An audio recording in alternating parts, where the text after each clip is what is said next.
Hi, and welcome everyone to our 44th episode of The Little Inside. As you all already know, my name is still Tobi. And this week we are going to talk a little bit about anger and how to deal with it. So let's get started right after the intro.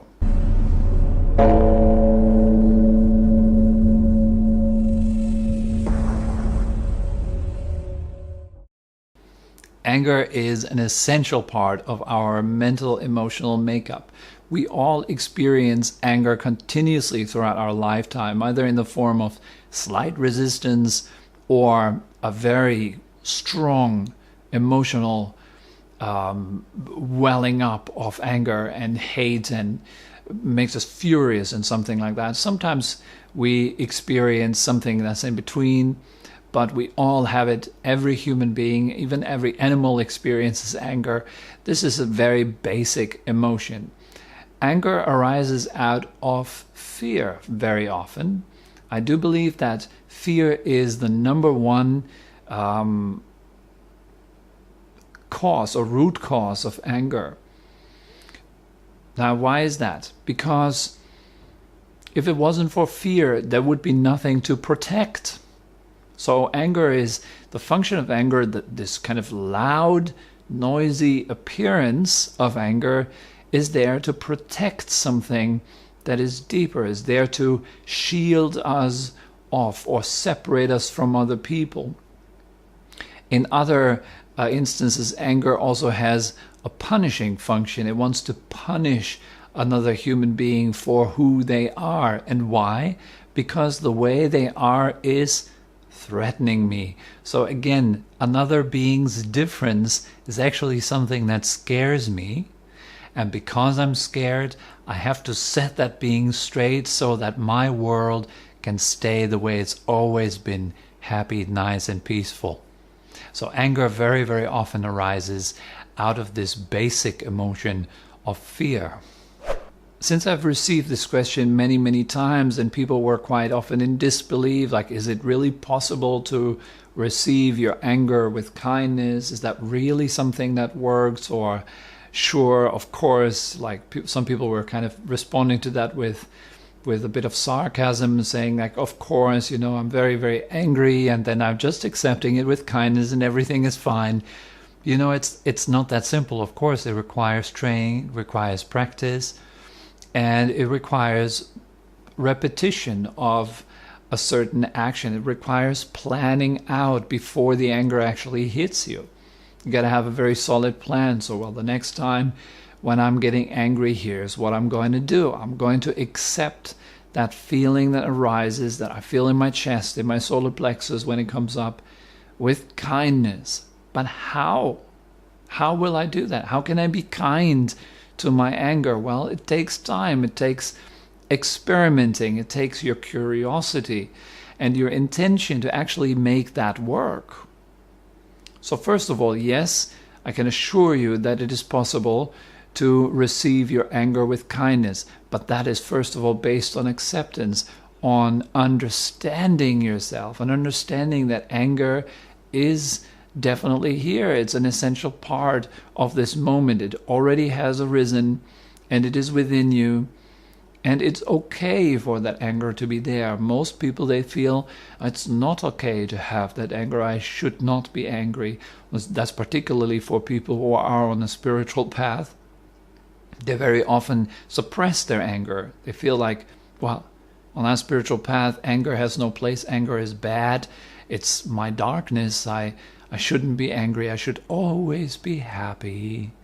And so some people, they try to keep up this happy, smiley face. Even when someone is yelling at them, they go like, I understand you. Everything will be fine. We can talk about our differences maybe at a later time when you have calmed down a little bit. If we kind of... if I was ever spoken to like that when I was angry, then it would fuel my anger. It would make me even more angry. And you know why? Because I do not feel accepted. I feel kind of shushed away, like, psst, be quiet, you're disturbing my peace. You should be different. Your anger is actually upsetting me. It makes me really uncomfortable, so I try to get rid of you. And I try to do so by using my spiritual language and my spiritual gestures and whatnot, you know. It doesn't work because acceptance, the most basic root cause of kindness, acceptance, is lacking. And how can you accept something if you're not understanding it? If you're not understanding, you know, that anger is a very normal part of your mind and it's okay to be there. So learning to see your anger, to become an observer to your anger, rather than trying to get rid of your anger, that takes time. It takes experimenting. It takes your curiosity, as I mentioned before. You want to feel like, how do I make this work? I want to make this work. I'm constantly getting angry. So how can I manage accepting my anger and then understanding that it has its cause and it's normal. It's been probably practiced in your mind many, many times. That's why it comes up so easily, so fast. Now there is a cause for our anger and why it arises. For some people more frequently, for some people less frequently. But if we start to understand that cause and see, well, I'm stressed in general, I'm not giving myself a break, I'm very harsh on myself, then we can integrate that slowly. And let me repeat that right now here. This takes time to understand yourself, to work on yourself. It takes time. And of course, it's significantly, you can speed up the process if you have a good guide, a spiritual guide, or people around you who also practice meditation and who also work on accepting themselves. That helps the process immensely. So anger is a bit like fire. And like many fires, when it first starts, it's small. It's just a little spark, and then it turns into a bit of a flame, and then more flames, and then it usually spreads. And that's the same thing with your anger. And at first it starts somewhere in your heart, in your chest, or in your solar plexus as a little feeling of irritation, and then we fuel it with the wind of our thoughts. We're adding more and more wind to it. So the flame slowly is nourished, it grows. And then the feeling grows, which then in turn leads to more wind. So there's an inner commotion that becomes more and more strong. Eventually it becomes visible on your face. Your blood pressure goes up, your breath changes, your physicality changes, your blood becomes acidic, your whole body changes in ways that are actually not very beneficial. The fire is spreading. Then eventually the fire becomes so strong, so big, that smoke exits your mouth. And you start talking badly about someone else, or you kind of sound a little bit like you're pissed when you're talking with someone. There's that little undertone of anger. It's a bit of smoke already leaking. You're burning on the inside, and slowly the fire spreads. And if it becomes really strong, it might even go into the next person. If you take your body and your personality is like a house, and if that whole house burns, the fire can spread. It can go into other houses. And of course, that is something we seek to avoid. That the fire spreads to such a degree that it destroys your own house and other people's houses. This is anger that is completely out of control. And this is anger that definitely has not been received and understood with kindness. This is anger that has been there, but secretly we resist it. We don't want this feeling, and we see the other person or the circumstance as the one thing that is to be blamed for the way we feel. And of course, that's not true. Anger wants to act. It wants to act through you. It wants to feed itself. It wants to stay alive. So once that fire is there, it wants to grow, it wants to spread. Now this is really important to understand, because if you can look at this anger as a fire, almost an element that lives inside of you on the level of emotion, on the level of thought, then you can take some distance from it and see, that's just that feeling in my chest there. And as I breathe in, it feels like this. As I breathe out, it feels like that. That you're accepting it right there, and you're understanding it. You're understanding that it's just a feeling in your chest that arises almost like because something has triggered it. Like someone comes and pushes your button and the machine starts running. It has nothing to...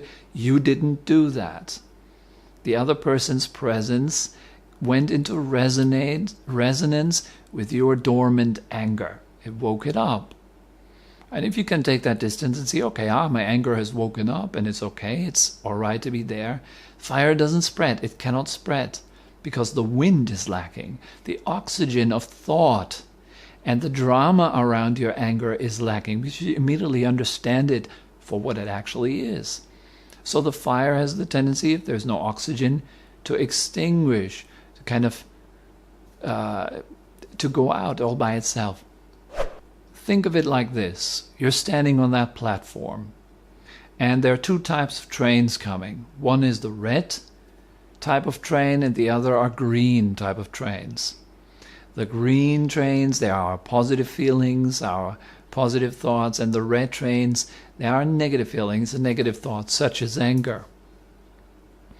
And if you're standing there on the platform, usually if you do not have any mindfulness, you would enter the train that comes, that you're used to enter. Now, if you enter the red train's function is to bring you to red country. The function of the anger train is to bring you into anger country. And the longer you stay on that train, and the more frequently you're boarding the anger train, the deeper you are coming to the heart of anger country. And you know, in anger country, you will find only angry red trains all the time. There will be no green trains. In a way, if someone becomes an expert at being angry all of the time, then that person will experience nothing but things that make them angry all the time. They will go outside of their house and see their neighbor. Neighbor makes them angry. They will come into the restaurant, eat some food. Food's not good enough. The waiter makes them angry. The cook makes them angry. Their spouse makes them angry. The whole world makes them angry. Why?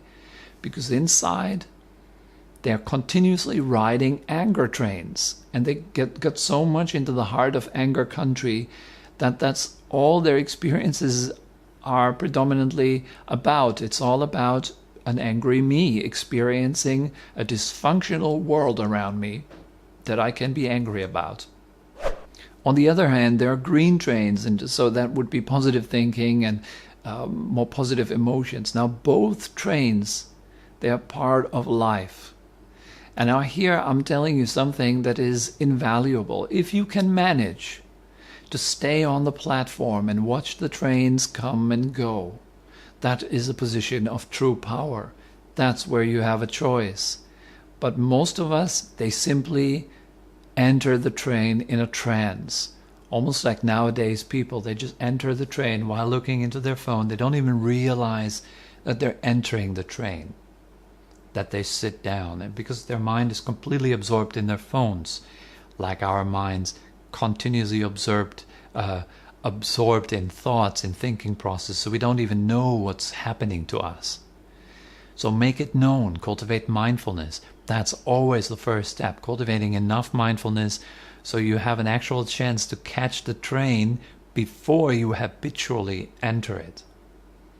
But when you have already entered it, you're already on the anger train, you're already starting to build a fire inside of your chest, then learn to accept it. And then hop off the train.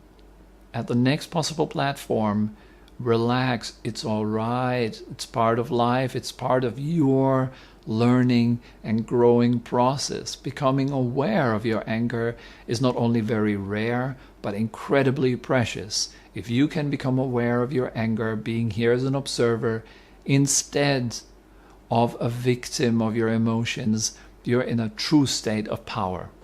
So this is all that comes to mind for this episode.